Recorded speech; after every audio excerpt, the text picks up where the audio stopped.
we give our lives to Christ, okay? Guess what didn't instantly change? How we communicated. Because oftentimes when I would do things to her or vice versa, we would have these two responses, fight or flight. Oftentimes for me, I'm gone. Like I would tell her like, hey, I'm done. She's like, don't you want to work on it? I'm like, no, like I'm already on the road, you know, like I got next things to do because I was just a loser. And so I would just run, flight.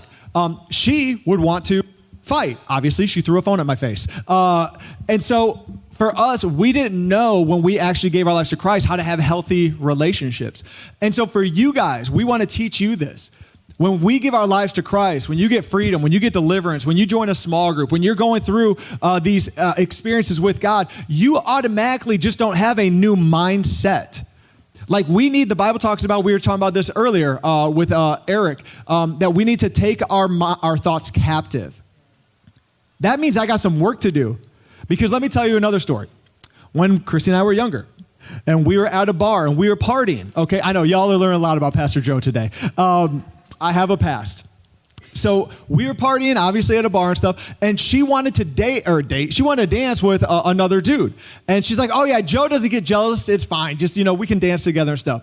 And so obviously I'm wasted, and she sees me over in the corner, not like I was in the corner being a weirdo watching her. Like that sounded weird. I was at a table with some friends, but it was further away from the dance floor. And I'm sitting there smoking a cigarette, and she hated when I smoked. So she knew I was mad because I saw her dancing with this dude, and I was smoking a cigarette.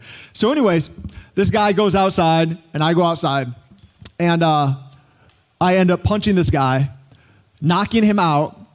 As I just one hit, punch, knock him out, his head goes back and he hits one of those old newspaper dispensers, that are on the sidewalk. And he's out cold, y'all. Unconscious cold, okay?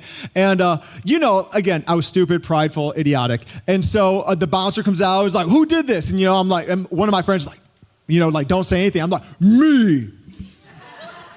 What? It was just like, okay. And he's like, all right, well then you're going to jail. And so he grabbed my arm.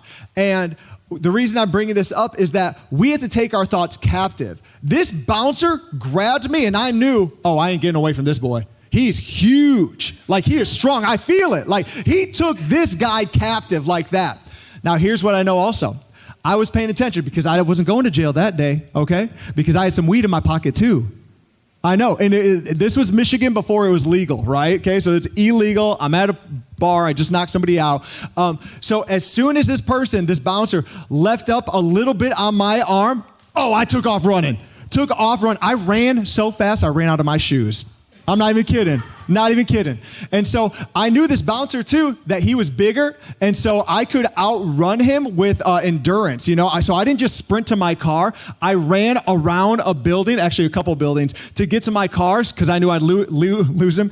Got to my car. Chrissy's crying on the sidewalk because I think she thought I was going to jail or something. And literally I jump in my Mustang and I'm like, find your own ride home. And I took off.